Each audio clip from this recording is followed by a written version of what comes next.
So it was about 6 months ago that we realized that we were really having a hard time running that meeting and getting everything we needed to get done accomplished in that hour time frame. And we realized that if we were going to grow and do more jobs, that we were going to be really, really struggling with the time constraints and logistics of getting all that information out there. And frankly, the meetings were getting boring, and it was all done verbally, and people were talking, but there was nothing to look at. We had the screen up there, and we certainly reviewed receivables the way we review them, which is having accountability for the receivables up on the screen. But we were able for the first time to review all the jobs up on the screen by having the crew leaders fill out the digital form and email it to management@nolanpainting.com. You know, it takes about 30 days for something to become a habit. So if you do something for 30 days, then all of a sudden it seems easier to do it than to not do it. So the theory was get them to do it for 30 days. Thank them and reinforce them, make sure they're held accountable. They'll make a habit of it. Okay, report cards. We have 221 grades. Obviously, we have an A average, and we have, out of the 221, I think about maybe 215 are A's. There's a couple of D's for people we would not do estimates for because they were out of our range or who thought we were too high. Needless to say, we are jammed up with work, and I guess just packed out as much as you could possibly be for us for this time of year.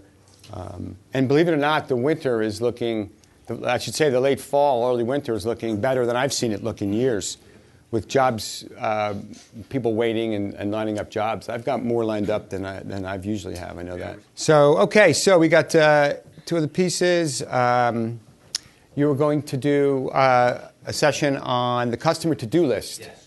Yep. In many cases, the customer tries to run the job. You've often heard this, they were picky, or they said this, or they said that, and they want this. Sometimes the customer will say, you know, the estimator said that we're going to do this. So they're trying to run the job, we have to try and control it. Our systems and our scripts were designed as a safety net and as a tool that helps us maintain and control the job, because that's what we're supposed to be doing. Before a job starts, our customers receive this packet with information on how to prepare for their upcoming project. So they need to be getting ready as well. One of the items in the packet is the customer's to-do list. It is up to the crew leader and his crew to make sure that the customer follows up on their end of the preparation so we can get off to a good start. So I understand how to get people to come along with the program. So you have to make sure they know that it's important, why it's important, and you also have to make sure that they know that they're going to be held accountable for doing it or not doing it. If you're the slightest bit waffly on that, where you don't enforce it, people will stop doing it immediately. But if you are extremely diligent for 30 days, when someone doesn't do something correctly, you call them on it and hold them accountable, people will fall in line. But it's up to us to have a good system to follow, not a system that's complicated and convoluted. So we asked them to do something simple, which was to take a written piece of paper that they filled out every week and then hand it over to Connell, and we asked them to fill it out the night before and make it digital. And the concept is, if it was digital and digitized, we would always have a record of it and we could all access it. And very, very quickly, we had 100% compliance. Wow. So I think there's an element of peer pressure. Your name is going to be called. You're about to come up on the stage. Do you have yours done? That's ultimate peer pressure. It wasn't like I even had to put any pressure on them. So 100% compliance. Another interesting thing that happened is there was one crew leader that wasn't there today, and actually there was two crew leaders that weren't there today, and in both cases, other people on their crews were able to report on the jobs because the paperwork was filled out and sent from afar. That today, that'll be on time. That's the one where I don't know if I'll finish it today because Brian, I think we're going to send it tomorrow. So Brian, you're gonna go to this job that you were at yesterday evening's back on. Stay there and get it done. She needs to get her house back in order. We can go to March tomorrow when you finish that. There's only a couple hours at March. Walker, that finished yesterday. That was on time. Jim, that was those for yours. Yep. And Motley, John. Yep. That's, James is out there.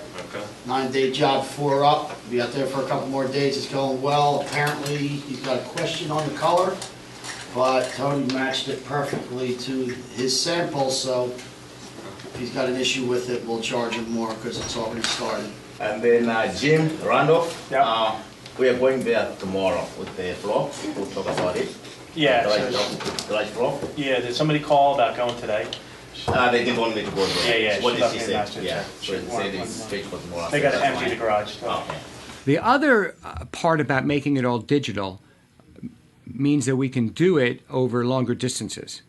So we want to scale the company larger. The room is packed. You can see the room is packed. There's not a whole lot more people that can fit in there.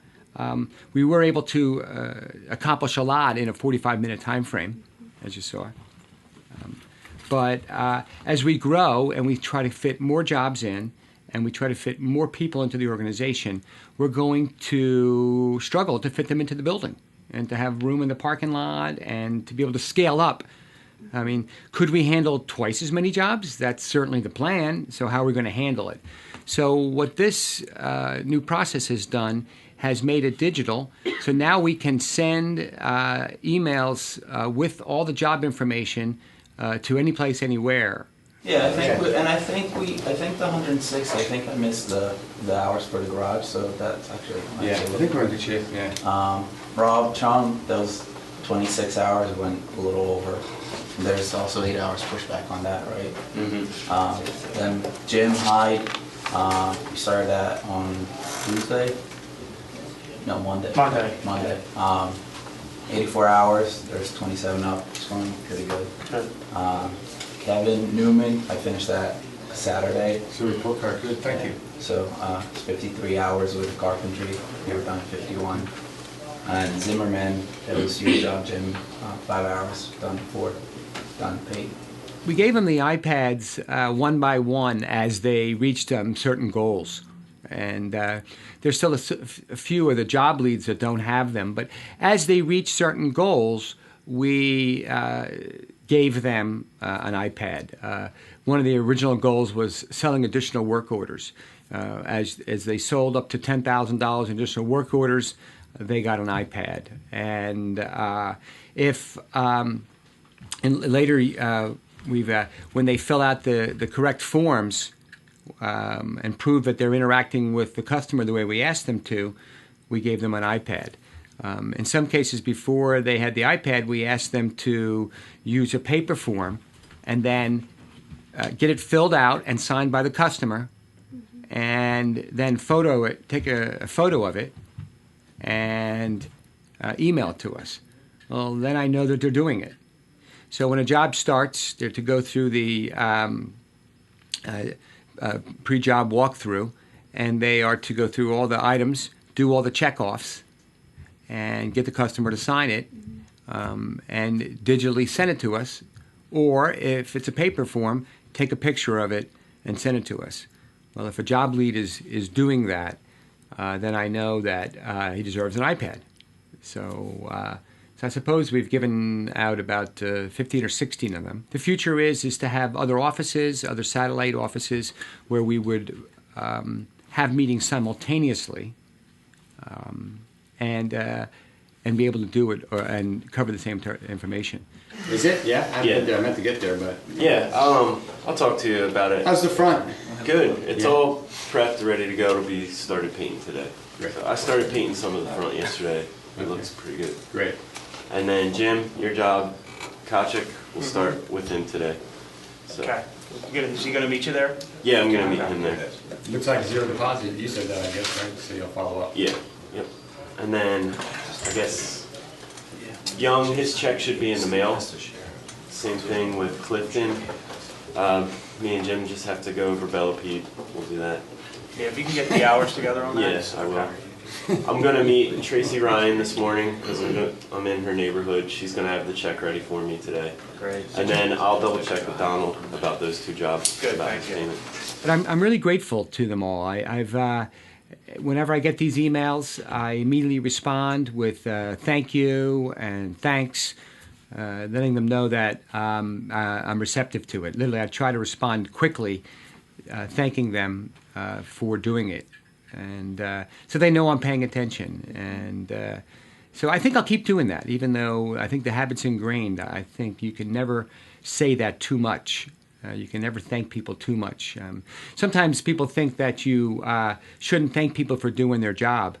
But I don't think that. I think when people do what's expected of them and they do it well, even if it's their job, I think you should thank them. And that's just a spirit of cooperation and gratitude that people cooperate with each other. Never take that for granted.